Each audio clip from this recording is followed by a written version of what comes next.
تحياتنا لكم شباب، شلونكم؟ شلون صحتكم؟ ان شاء الله زينين. اليوم هم كذلك الصبح، وطلعت اليوم من الطيور الفرخين البيض والتارة مع عيون السود اللي ما تقدر تصعد على الستارة. واليوم بقيت هذين بالبرج. الداية خليتهم بالبرج لانه متلكات وخطية، يعني اذا اخليهم بيضا هاي يروحن بيها. فطلع الذن بس هذا وهاي وهذا الفرخ هذا. الحمد لله هذا قام ياخذ داير وهاي الحمد لله. بس ذكرنا بعدني خايف من عدهن، الاول صغير والثاني مطفي. فصارت دقيقة خليني اقطع اطيرهم وارجع لكم. طبعا طيارتين ذن. يا الله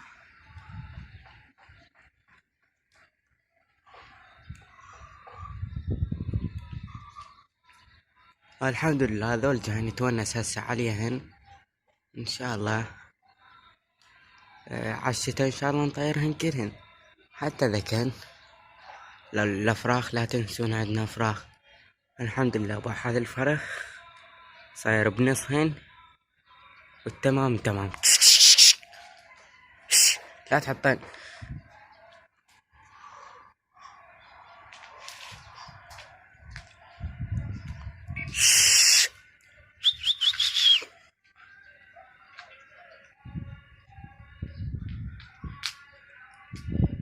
شوي شمس اليوم، مو كلش نفس ذاك اليوم.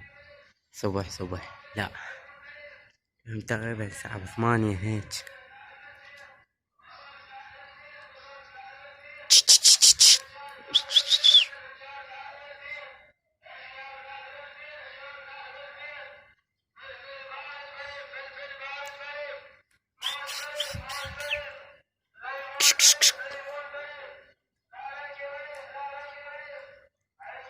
يلا زين. عدنا هذنا يطيرن ولا كلهن ما يطيرن؟ بعد عدنا ذن الافراخ، عدنا هواي. عدنا هذين الفحلة الثنين، هذا بيض وهذا بعدهن راح ينزلن ذن.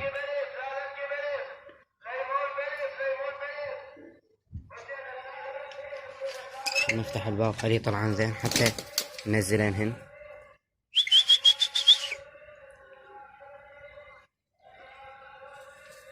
يلا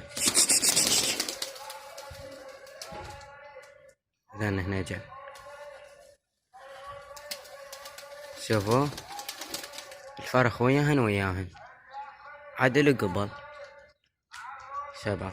بس خليني اشيل هاي المكنسة لا يطفر هذا. يا الله بسم الله. شفتوا شباب الغريب ذاك؟ هذا همينه غريب بعد شلون قام يصعد. الحمد لله. هذا عندنا ذن الدايات، وهذا همين متلكات. عندنا ذاك همين ما طيرته، هذا همين متلك. بعدهم عندنا هناك صار عندنا مطيارتي جديد، دا تشوفون طيوره. يلا تحياتنا إليه إذا يشوفنا. يلا مع السلامة حبايبي، انتظرونا بفيديو جديد، حلقة جديدة. مع السلامة، كل التحيات لكم وللجناية.